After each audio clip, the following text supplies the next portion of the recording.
मित्रांनो, टीईटी परीक्षेमध्ये चौरसावर आधारित या ठिकाणी प्रश्न विचारला जातो. आपण या व्हिडिओमध्ये चौरसावरचेच या ठिकाणी वेगवेगळे प्रश्न या ठिकाणी पाहणार आहोत. पाहूयात या ठिकाणी त्यातला पहिला प्रश्न. एका चौरसाचे क्षेत्रफळ 4.41 चौरस सेमी आहे, तर त्या चौरसाची परिमिती किती? पर्याय क्रमांक दिलेत. 1 मध्ये या ठिकाणी 4.2 सेमी आहे, 2 10.4 सेमी आहे, 3 8.8 सेमी आहे आणि 4 8.4 सेमी आहे. विद्यार्थी मित्रांनो, जेव्हा चौरसाचं क्षेत्रफळ दिलं जातं तेव्हा त्या चौरसाची परिमिती कशी काढायची ही आपण ट्रिक न पाहणार आहोत. शेवटी या ठिकाणी मी ट्रिक सांगणार आहे. उदाहरण शेवटपर्यंत या ठिकाणी व्यवस्थितपणे पहा. एका चौरसाचे क्षेत्रफळ 4.41 चौरस सेमी आहे. लक्षात घ्या, चौरसाचे क्षेत्रफळ बरोबर सूत्र तुम्हाला माहिती आहे मित्रांनो. चौरसाचे क्षेत्रफळ बरोबर सांगा काय सूत्र काय आहे? बाजू गुणले बाजू किंवा बाजूचा वर्ग, बाजूचा वर्ग म्हणजेच बाजू गुणले बाजू. लक्षात घ्या, या सूत्रानुसार आपण चौरसाचं क्षेत्रफळ काढतो. आता तुम्हाला या ठिकाणी क्षेत्रफळ दिलेलं आहे आणि विचारलेलं काय आहे? परिमिती. म्हणजे आपल्याला परिमिती काढण्यासाठी अगोदर त्या चौरसाची या ठिकाणी अगोदर काय काढावी लागणार? आपल्याला बाजू काढावी लागणार आहे. म्हणून बाजू काढण्यासाठी चौरसाचं क्षेत्रफळ हे सूत्र जर आपण वापरलं तर आपल्याला बाजू काढता येईल. पहा, या ठिकाणी चौरसाचं क्षेत्रफळ किती दिलेलं आहे मित्रांनो? 4.41. 4.41. चला पुढे, बाजू माहिती आहे का आपल्याला? नाही. बाजू आपण मानूयात. बाजू या ठिकाणी x मानली म्हणजे बाजूचा वर्ग काय झाला? x चा वर्ग. आता या ठिकाणी हे समीकरण पहा. या ठिकाणी इथं बाजू x चा वर्ग आहे, इथं 441 आहे. आपण दोन्ही बाजूंचं या ठिकाणी काय करूयात? वर्गमूळ काढूयात. वर्गमूळ घेऊ म्हणजेच या ठिकाणी ह्या x वर्गचं वर्गमूळ काय येईल? x येईल. लक्षामध्ये. आणि 4.41 वर्गमूळ. आता या ठिकाणी दशांश चिन्ह काढून टाका. आता ही संख्या कोणत्या संख्येची वर्ग संख्या आहे? 21 ची वर्ग संख्या आहे, बरोबर. मग 21 ला 21 लिहून टाका आणि या ठिकाणी दशांश चिन्ह देऊन टाका. 2.1 x ची किंमत आली. x आपण काय मानलेलं आहे? बाजू मानलेला आहे. म्हणजे मित्रांनो, बाजू बरोबर किती आली या ठिकाणी? 2.1 सेमी. 2.1 सेमी. लक्षात घ्या. मग बाजू 2.1 सेमी आलेली आहे म्हणजे आपल्याला परिमिती काढता येईल. आणि परिमिती म्हणजे काय? आकृती कुठलीही असेल विद्यार्थी मित्रांनो, जेव्हा आपण परिमिती काढतो त्यावेळेस सर्व बाजूंच्या लांबींची बेरीज केली जाते. लक्षामध्ये. मग या ठिकाणी चौरसाला किती बाजू आहेत? 4 बाजू आहेत. मग प्रत्येक बाजू किती लांबीची आहे? 2.1 सेमी लांबीची आहे. मग 4 जर आपण बेरीज केली तर बेरीज किती येणार आहे सांगा? 2.1 अधिक 2.1 अधिक 2.1 अधिक 2.1 अधिक 2.1 4 वेळेस आपण जर केलं या ठिकाणी, तर या ठिकाणी 21 चौक किती? 84 म्हणजे 8 पॉइंट परिमिती. पहा या ठिकाणी चौरसाची परिमिती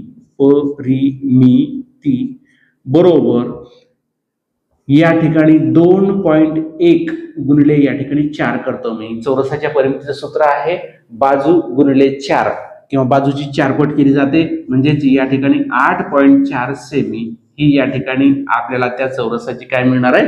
परिमिती मिळणार आहे. मग पर्याय क्रमांक किती आहे? 4. हे उत्तर बरोबर आहे. तुमच्या लक्षात आलं. चौरसावर आधारित या ठिकाणी पुढचं गणित या ठिकाणी आपण घेऊयात. पण तत्पूर्वी तुम्हाला सांगितलं तुम्ही ट्रिक सांगणार आहे. लक्षात घ्या काय ट्रिक आहे या उदाहरणामध्ये पहा. एका चौरसाचं क्षेत्रफळ 4.41 चौसेमी आहे, तर त्या चौरसाची परिमिती किती? मित्रांनो, चौरसाचं क्षेत्रफळ जर दिलेलं असेल आणि बाजू काढायची असेल तर डायरेक्ट क्षेत्रफळाचं वर्गमूळ काढा. काय काढा? क्षेत्रफळाचं वर्गमूळ. क्षेत्रफळ किती आहे? 4.41 आणि 4.41 वर्गमूळ किती आहे? 2.1. लक्षात ठेवा, ही आली बाजू. म्हणजे चौरसाची बाजू काढायची तुम्हाला, डायरेक्ट क्षेत्रफळाचं वर्गमूळ काढा, बाजू मिळेल. आणि बाजू दिलेली आहे, तुम्हाला क्षेत्रफळ विचारलेलं आहे, बाजूचा डायरेक्ट वर्ग करा, तुम्हाला क्षेत्रफळ मिळेल. ही शॉर्ट ट्रिक या ठिकाणी लक्षात घ्या. पुढचं या ठिकाणी गणित या चौरसावर आधारित आहे. पाहूयात पुढचं गणित. पहा मित्रांनो, चौरसावरचा या ठिकाणी दुसरा प्रश्न. एका चौरसाच्या कर्णाची लांबी 11 सेमी असल्यास त्याच्या बाजूची लांबी किती असेल?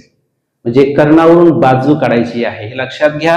आपल्याला माहिती आहे चौरसाचा कर्ण बरोबर बाजू वर्गमुळात 2 असतो. हे सूत्र आहे. चौरसाचा कर्ण बरोबर काय आहे? बाजू वर्गमुळात 2 आहे. आता यावरून आपल्याला कर्णाची लांबी काढायची आहे. मी या ठिकाणी लिहितो चौरसाचा कर्ण, चौरसाचा कर्ण बरोबर बाजू वर्गमुळात 2. चौरसाचा कर्ण बरोबर काय आहे? बाजू वर्गमुळात 2. आता तुम्हाला काय काढायचं आहे? इथं काय विचारलंय? कर्णाची लांबी दिलेली आहे, काढायची काय? बाजू काढायची आहे, लक्षात घ्या. मग बाजू बरोबर कर्ण छेद वर्गमुळात 2. लक्षात घ्या. हे 2 सूत्र लक्षात ठेवा. तुम्हाला नेहमी परीक्षेमध्ये यावर गणित विचारलं जातं. चौरसाचं या ठिकाणी कर्ण दिलेला असेल तर बाजू काढायची, आणि जर बाजू दिलेला असेल तर कर्ण काढायचा. मग चौरसाचा कर्ण काढताना डायरेक्ट बाजू वर्गमुळात 2 मांडून टाका. आणि तुम्हाला जर बाजूच काढायची असेल तर कर्ण भागिले वर्गमुळात 2. हे 2 सूत्र मात्र या ठिकाणी पाठ करा. यावर आधारित तुम्हाला परीक्षेमध्ये गणित 100% विचारलंच जातं. या ठिकाणी आलटून पालटून या ठिकाणी उदाहरण विचारलं जातात. मग या ठिकाणी आपल्याला या सूत्रामध्ये या ठिकाणी बसवायचंय. बाजू काढायची म्हणजे काय काढायचंय? कर्ण छेद वर्गमुळात 2 हे या ठिकाणी आपल्याला करायचंय. पहा इथे किती कर्ण दिलेला आहे? 11. आता मी बाजू काढतोय 11, म्हणजेच या ठिकाणी छेद किती आलं? वर्गमुळात 2. 11 छेद वर्गमुळात 2 ही काय आली? बाजू. पण हा पर्याय मित्रांनो याच्यामध्ये दिलेला आहे का? पहा 11 छेद वर्गमुळात 2 दिलेला नाही. मग काय करायचं? या ठिकाणी सोपी ट्रिक सांगतो. कुठलाही अपूर्णांक असू द्या, अंश छेद याच्यामध्ये आपण अंश आणि छेदाला कुठल्याही संख्येने जरी गुणलं तरी त्या अपूर्णांकाच्या मूल्यामध्ये किंवा मूळ किमतीमध्ये काहीही बदल होत नाही. म्हणजे आपण त्याला सममूल्य अपूर्णांक म्हणतो. एखाद्या अपूर्णांकाच्या अंशाला आणि छेदाला एकाच संख्येने गुणून ज्यावेळेस या ठिकाणी गुणाकार करतो आणि तयार होणारा जो अपूर्णांक असतो तो असतो त्याचा सममूल्य अपूर्णांक. मूळ अपूर्णांक आणि तो अपूर्णांक त्याची किंमत एकच असते. त्याच पद्धतीने आपण काय करणार या ठिकाणी? अंश आणि छेद याला वर्गमुळात 2 ने गुणणार आहोत. पहा सोपी पद्धत आहे. 11 गुणिले वर्गमुळात किती? 2 छेद या ठिकाणी वर्गमुळात 2 गुणिले वर्गमुळात 2. पहा या ठिकाणी वर्गमुळात 2 आहे, या ठिकाणी वर्गमुळात 2 आहे. दोन्ही मी गुणलं. अपूर्णांकाच्या किमतीत मूळ किमतीत कुठल्याही प्रकारचा बदल होणार नाही. आयतीच किंमत या ठिकाणी राहणार आहे. सममूल्य अपूर्णांक तयार होणार आहे. पहा या ठिकाणी काय करायचंय? पहा मी सलग लिहितोय 11 वर्गमुळात 2 इथं लिहून टाकलं. चला 11 वर्गमुळात 2. पुढे पहा या ठिकाणी इथं किती आहे? वर्गमुळात 2 गुणिले वर्गमुळात 2. आता या ठिकाणी हा पाया समान आहे. मग या ठिकाणी या दोन्हींचं वर्गमूळ येईल. म्हणजेच थोडक्यात या ठिकाणी मी असं लिहिणार आहे. पहा वर्गमुळात 2 गुणिले 2. वर्गमुळात 2 गुणिले 2. मग या ठिकाणी बघा 11 वर्गमुळात 2 छेद ह्या 2 गुणिले 2चा गुणाकार किती आला? 4. वर्गमुळात 4. म्हणजेच काय आलं? या ठिकाणी वर्गमुळात 4चं वर्गमूळ किती आलं मित्रांनो? 2. मग या ठिकाणी वरी 11 वर्गमुळात 2 आहे तसंच लिहा, कारण 2चं वर्गमूळ निघत नाही. इथं भागाकार जातो. बे 1 बे, बे पंचे 10. किती उरलं खाली? 1. दशांश चिन्ह दिलं आणि बे पंचे 10. म्हणजेच या ठिकाणी उत्तर या ठिकाणी आलेलं बघा 5.5 वर्गमुळात 2 हा पर्याय आहे का? या ठिकाणी आपल्या दिलेल्या 4 पर्यायापैकी आहे. कितवा पर्याय आहे? तिसरा पर्याय आहे. म्हणजे 5.5 वर्गमुळात 2 सेमी ही या ठिकाणी या चौरसाची काय असणार आहे? बाजू असणार आहे. लक्षात आलं? या ठिकाणी पहा चौरसाचा कर्ण बरोबर बाजू वर्गमुळात 2. बाजू काढायची असेल तर कर्ण छेद वर्गमुळात 2. या पद्धतीनं जर आपलं उत्तर अशा टाइप मध्ये आलेलं असेल आणि तुम्हाला जर पर्यायामध्ये ते उत्तर दिलेलं नसेल तर डायरेक्ट त्याचा सममूल्य अपूर्णांक तयार करा. डायरेक्ट छेद जो असेल वर्गमुळात 2 त्याने अंश आणि छेदला गुणा, म्हणजे ऑटोमॅटिकली या ठिकाणी इथं वर्गमूळ निघतं आणि वर्गमूळ निघून या ठिकाणी दशांश चिन्हामध्ये या ठिकाणी किंमत निघेल. या दोन्हीपैकी एकच पर्याय परीक्षेमध्ये विचारला जातो. पहा या ठिकाणी चौरसावर आधारित आपण 2 उदाहरणं पाहिलेली आहेत. मग चौरसाचं क्षेत्रफळ असेल किंवा चौरसाचा कर्ण असेल किंवा चौरसाची बाजू असेल, या 3 गोष्टी आणि परत चौरसाची परिमिती.